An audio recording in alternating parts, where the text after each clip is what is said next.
En el nombre del Padre, y del Hijo, y del Espíritu Santo. Amén. 19 de octubre del 2023. Hágase la luz, y la lucecita se convertirá en un sol. Queridos hermanos, en la fe de la Santa Iglesia, sin pretender dar lecciones a nadie, ofrezco a su buen sentido y a su buena voluntad mis reflexiones, con el deseo de ayudarles en este tiempo de tinieblas, de confusión y de extravío, para una formación básica en la fe y en el conocimiento del don supremo de la divina voluntad para que sea nuestra vida. Otros luchan denunciando los errores y falsedades, el humo del demonio que ha entrado en la Iglesia a través de ventanas que debían estar abiertas solo a la luz, como dijo ya en 1970 el Papa Pablo VI. Yo combato en mi pequeña posibilidad, anunciando y mostrando la verdad como me concede el Señor, en lo que ha llenado mi corazón y mi vida en mis 53 años y medio de sacerdocio. Me mueve el deseo de mostrar la lógica y la belleza de la fe. Me mueve el celo por ver reconocida y honrada la palabra de Dios y el tesoro único que el Señor nos ha hecho descubrir gracias a los escritos maravillosos de la pequeña hija de la divina voluntad, Luisa Picarreta, actualmente sierva de Dios. Me mueve el santo temor de que a mí también pudiera reprocharme cuando dice en el profeta Ezequiel: vosotros no os habéis puesto en las brechas y no habéis levantado ningún baluarte en defensa de los israelitas para que pudieran resistir en el combate en el día del Señor. Y dice: he buscado entre ellos un hombre que levantase un muro y se alzara en la brecha ante mí para defender el país, para que yo no lo devastase, pero no lo he hallado. En efecto, dice en el profeta Malaquías, los labios del sacerdote deben custodiar el conocimiento, y de su boca se espera la instrucción, porque es mensajero del Señor de los ejércitos.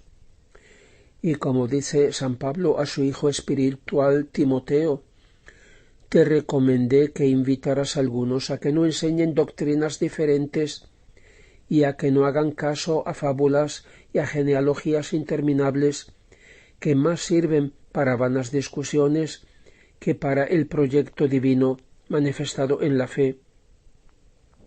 El fin de llamar así la atención es la caridad que brota de un corazón puro, de una buena conciencia y de una fe sincera. Precisamente desviándose de ella, algunos se han dedicado a charlatanerías, pretendiendo ser doctores de la ley mientras no entienden ni lo que dicen ni alguna de esas cosas que dan por seguras. Y dice: llegará un día en que no se soportará más la sana doctrina, sino que, por manía de oír cosas interesantes, los hombres se rodearán de maestros conforme a sus pasiones, rehusando escuchar la verdad para volverse a las patrañas.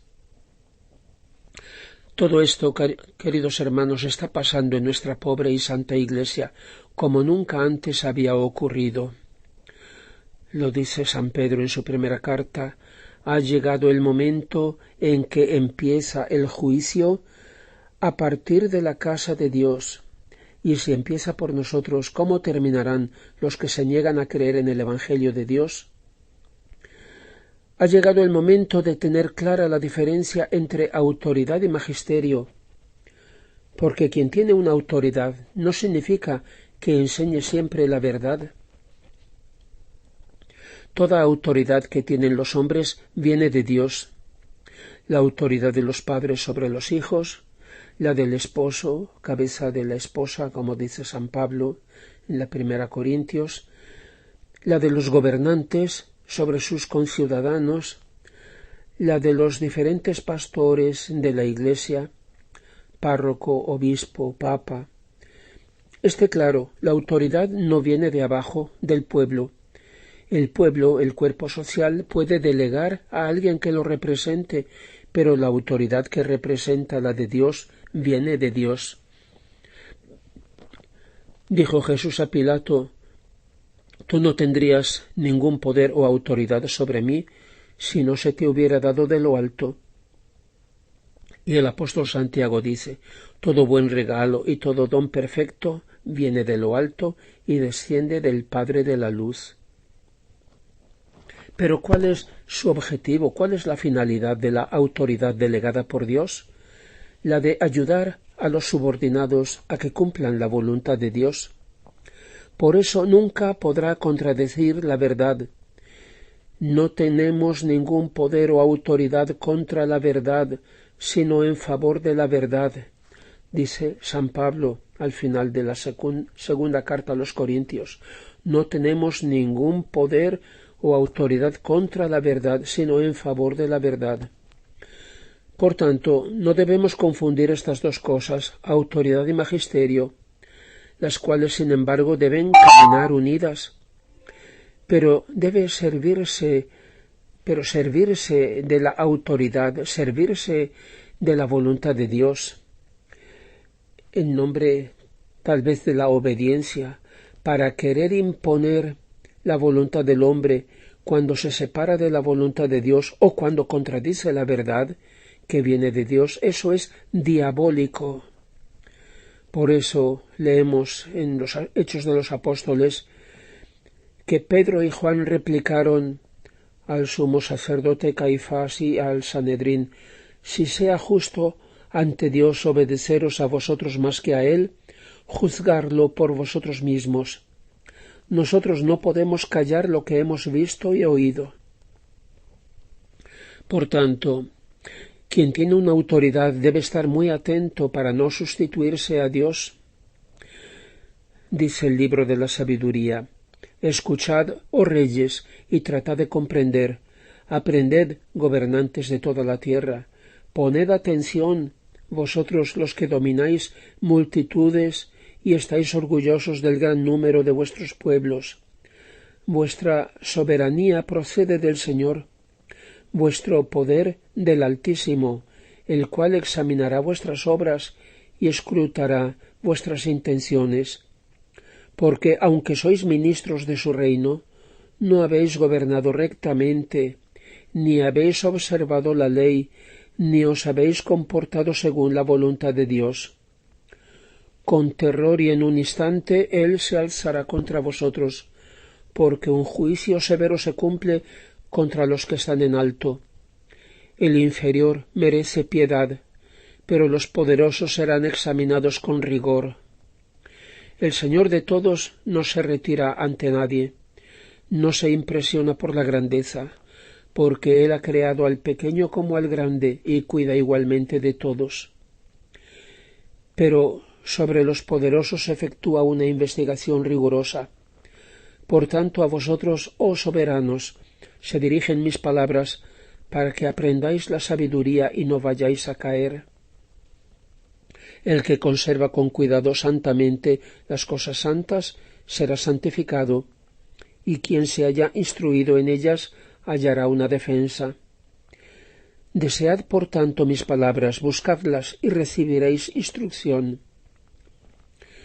Una segunda tarea de la autoridad es proveer al bien de los que de ella dependen.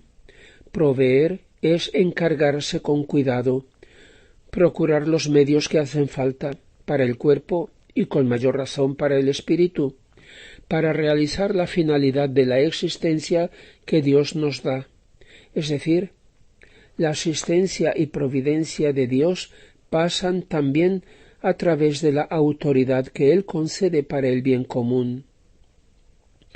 De ahí que Dios, habiendo creado al hombre a su imagen, ha querido compartir con él en diferente medida sus prerrogativas, no sólo hacerle partícipe de la condición propia del Hijo de Dios en cuanto hijos adoptivos, dice San Pablo, sino también la condición propia personal del Padre en el dar la vida a otros, vocación a la paternidad y a la maternidad, ya sea física, ya sea con mayor razón espiritual, en el tener cuidado y providencia de otros, y en el guiar mediante la autoridad a otros para que alcancen el fin para el que Dios los ha creado y los ha encomendado a quien ha dado la autoridad. Esta es una especie de comunión maravillosa de vida y de amor a la que Dios llama al hombre. Por tanto, no basta decir que una determinada enseñanza o una cierta ley viene de la Iglesia. ¿De qué Iglesia? De la que permanece fiel a la verdad, al Evangelio de Jesucristo, a la sana doctrina, al auténtico magisterio, o más bien a un cierto número de sumos sacerdotes, escribas y doctores de la ley, fariseos y saduceos modernos que ocupan el puesto de pastores y autoridades en la Iglesia? Por eso, el Papa Benedicto XVI, pocos días después de su toma de posesión como obispo de Roma, dijo: «El Papa no es un soberano absoluto, cuyo pensamiento y voluntad son ley, al contrario, el ministerio del Papa es garantía de obediencia a Cristo y a su palabra.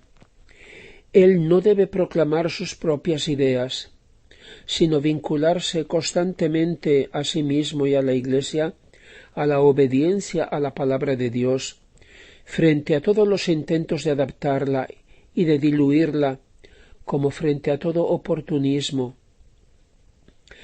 Son las palabras del Papa. Ser vicario no es ser sustituto y menos aún sucesor. Quiere decir hacer las veces de quien tiene la autoridad, el cual se hace presente por medio de su vicario. El vicario no se pertenece totalmente a aquel que lo ha designado, llamándolo a cumplir esa misión. Sumo honor ser de algún modo vicario de Dios. Cristo ha querido como vicario suyo respecto a la Iglesia a Simón Pedro, designado por el Padre. Tanto Pedro como todos sus sucesores no tienen ya derecho a ser ellos mismos. Por eso es que adoptan un nombre distinto del suyo propio, sino que han de ser Jesús por medio de ellos, el dulce Cristo en la tierra, como Santa Catalina de Siena llama al Papa. Por tanto, Pedro hace presente a Cristo ante la Iglesia, e igualmente representa a la Iglesia, la esposa, ante Cristo. Por eso a Pedro, es decir, a la Iglesia, Jesús le pregunta: ¿me amas? Y a la respuesta afirmativa: Señor, tú sabes que te amo, él añade: apacienta a mis corderos, a mis ovejas. Son míos, no son tuyos. Tú no eres el dueño de mi Iglesia, sino que me representas. Ante ella, tú y yo somos una sola cosa, el buen pastor. El plural majestático que antes empleaban los papas, no era por ser majestático, majestuoso, sino porque son dos en uno. Así que, mi querido Pedro, tú eres el vicario de Cristo, pero si de alguna forma quisieras sustituirlo, suplantarlo en el cuidado y en la guía del rebaño, serías el vicario del Anticristo, lo cual en medida menor se aplica a cualquier tipo de autoridad.